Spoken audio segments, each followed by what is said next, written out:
Assalamualaikum warahmatullahi wabarakatuh. Nama saya Ramadika Falibatullah dari Prodi Teknik Elektro, NIM 230 335. Saya akan mempresentasikan hasil diskusi kelompok kami dengan matkul Pendidikan Pancasila dan Kewarganegaraan. Dengan tema mengapa Pancasila menjadi dasar nilai pengembangan ilmu. Konsep Pancasila sebagai pengembangan ilmu. Pengertian Pancasila sebagai dasar nilai pengembangan ilmu. 1. Setiap ilmu pengetahuan dan teknologi iptek yang dikembangkan haruslah tidak bertentangan dengan nilai-nilai Pancasila. Jadi, bahwa setiap ilmu pengetahuan dan teknologi iptek yang dikembangkan di Indonesia haruslah tidak bertentangan dengan nilai-nilai yang terkandung dalam Pancasila. Yang kedua, setiap iptek yang dikembangkan harus menyertakan nilai-nilai Pancasila. Jadi, bahwa setiap iptek yang dikembangkan di Indonesia harus menyertakan nilai-nilai Pancasila sebagai faktor internal pengembangan iptek itu sendiri.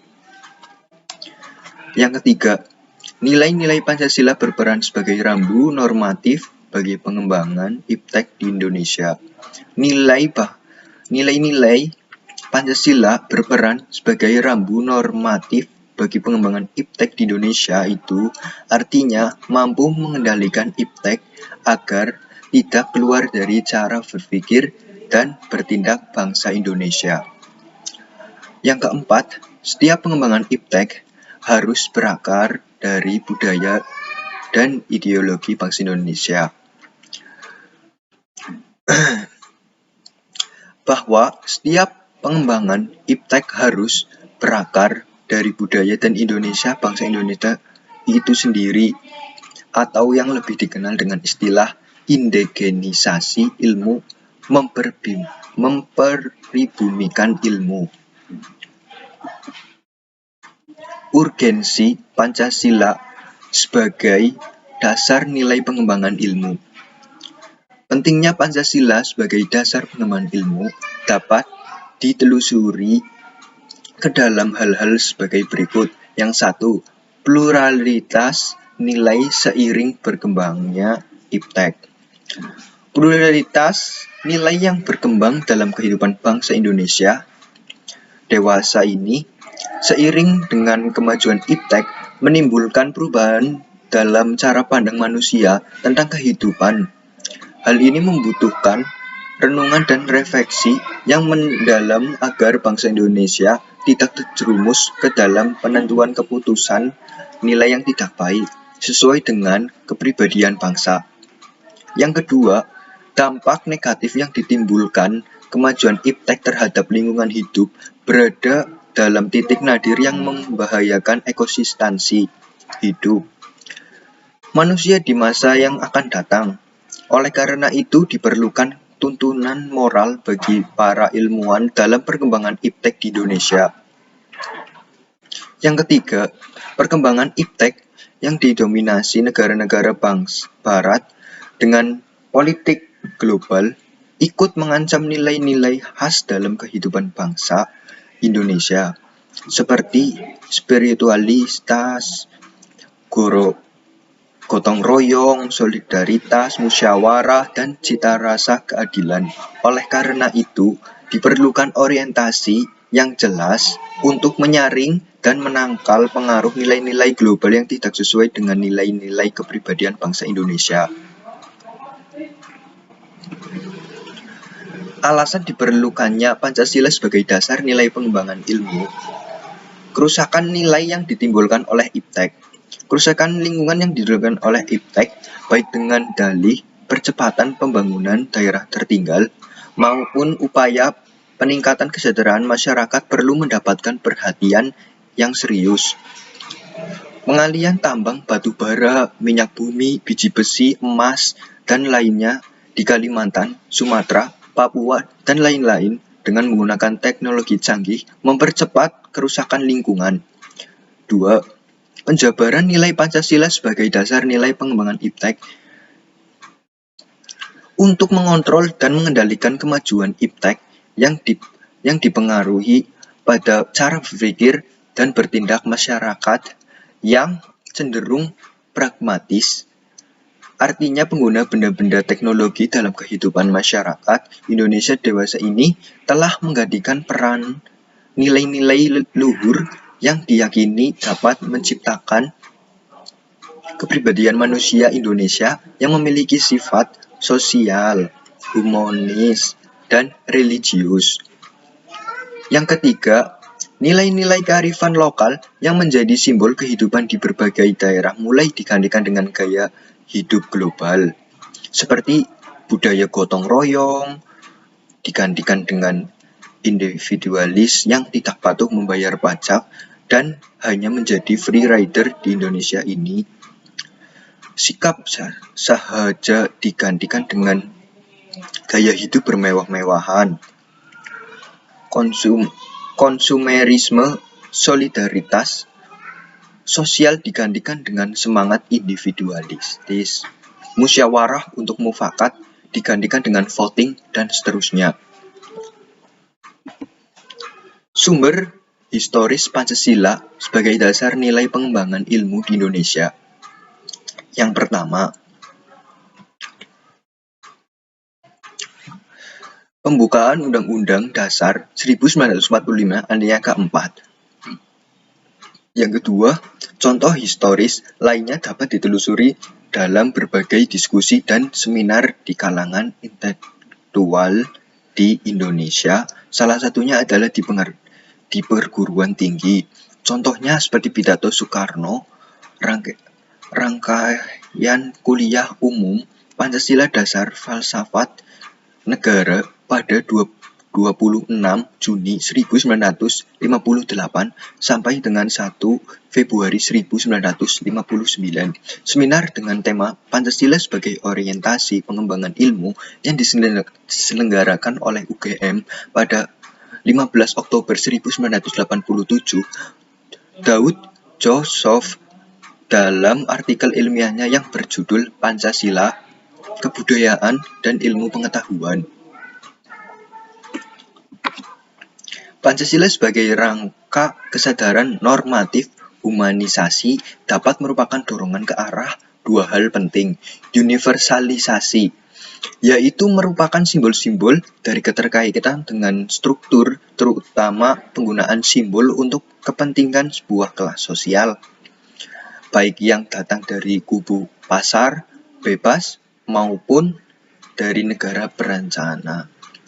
Yang kedua, transendentalisasi, yaitu meningkatkan derajat kemerdekaan manusia, kebebasan spiritual untuk melawan dehumanisasi dan subhumanisasi manusia yang datang dari teknologi dan ilmu pengetahuan.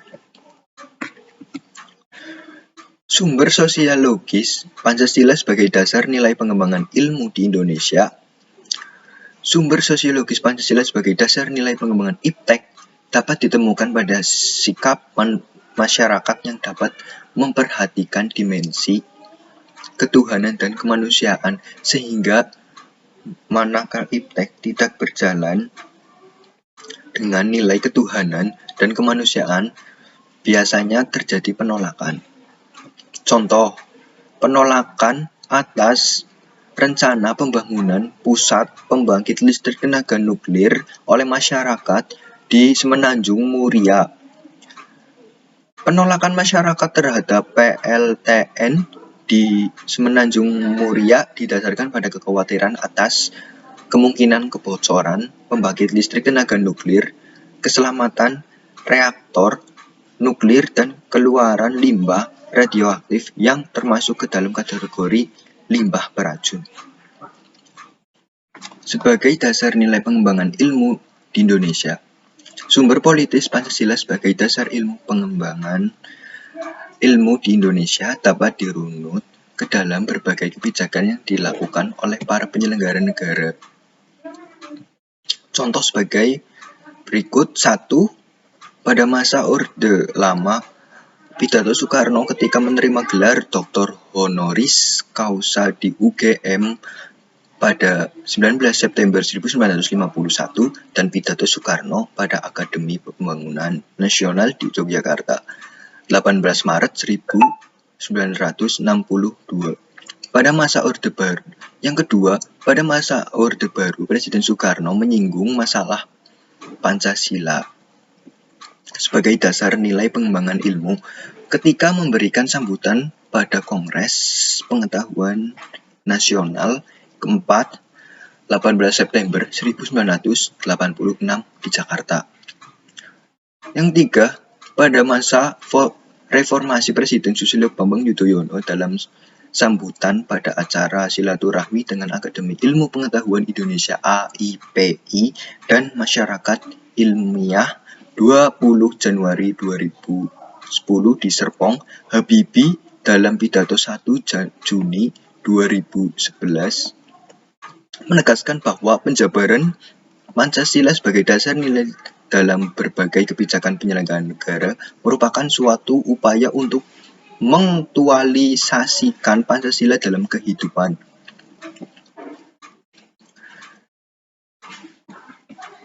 Argumen tentang tantangan Pancasila sebagai dasar pengembangan ilmu.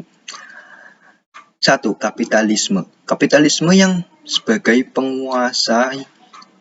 menguasai perekonomian dunia, termasuk Indonesia, akibat ruang bagi penerapan nilai-nilai Pancasila sebagai dasar pengembangan ilmu menjadi terbatas.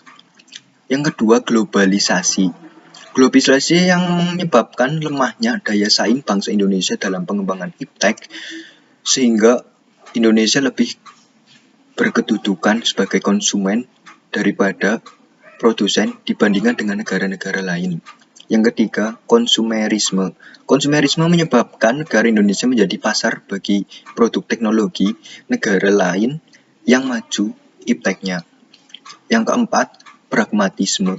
Pragmatisme yang berorientasi dengan 3 ciri, yaitu workability, keberhasilan, steadfastness, kepuasan, dan result, hasil. Esensi Pancasila sebagai dasar nilai pengembangan ilmu. Hakikat Pancasila sebagai dasar nilai pengembangan iptek dikemukakan Prof. Wahyudi Sadiawan dalam Simposium dan Sarasehan Pancasila sebagai paradigma ilmu pengetahuan dan pembangunan bangsa. Sila pertama, ketuhanan yang Maha Esa memberikan kesadaran bahwa manusia hidup di dunia ibarat sebagai sedang menempuh ujian dan hasil ujian akan menentukan kehidupan yang abadi di akhirat nanti. Salah satu ujiannya adalah manusia diperintahkan melalui perbuatan untuk kebaikan, bukan untuk membuat kerusakan di bumi. Sila kedua, kemanusiaan yang adil dan beradab memberikan arahan baik bersifat universal maupun khas terhadap ilmuwan dan ahli teknik di Indonesia. Sila ketiga, Persatuan Indonesia memberikan landasan esensial bagi kelangsungan Negara Kesatuan Republik Indonesia (NKRI). Untuk itu, ilmiah dan ahli teknik Indonesia perlu menjunjung tinggi asas Persatuan Indonesia ini dalam tugas-tugas profesionalnya. Sila keempat, kerakyatan yang dipimpin oleh hikmah, kebijaksanaan dalam permusyawaratan perwakilan memberikan arahan kerakyatan yang mengandung arti bahwa pembentukan negara Republik Indonesia ini adalah oleh dan untuk semua rakyat Indonesia. Setiap negara-negara mempunyai hak dan kewajiban yang sama terhadap negara. Sila kelima, keadilan sosial bagi seluruh rakyat Indonesia, memberikan arah agar selalu diusahakan tidak terjadinya jurang gap kesetaraan di antaranya bangsa Indonesia. ilmuwan dan ahli teknik yang mengelola industri perlu selalu mengembangkan sistem yang memajukan perusahaan sekaligus menjamin kesejahteraan karyawan. Kesimpulan, Pancasila sebagai dasar nilai pengembangan ilmu, artinya kelima sila Pancasila merupakan pegangan dan pedoman dalam pengembangan ilmu pengetahuan dan menggambarkan peran Pancasila sebagai rujukan bagi pengembangan ilmu, pengembangan dan teknologi. Antara lain, Pancasila sebagai intelektual bastion, Pancasila sebagai common denominator values, Pancasila sebagai paradigma ilmu. Pentingnya Pancasila sebagai dasar nilai pengembangan ilmu bagi mahasiswa adalah untuk memperlihatkan peran Pancasila sebagai rambu-rambu normatif bagi pengembangan ilmu pengetahuan di Indonesia. Selain itu, pengembangan ilmu dan teknologi di Indonesia harus berakar pada budaya bangsa itu sendiri, melibatkan partisipasi masyarakat luas. Terima kasih. Presentasi dari saya, kurang lebihnya mohon maaf. Wassalamualaikum warahmatullahi wabarakatuh.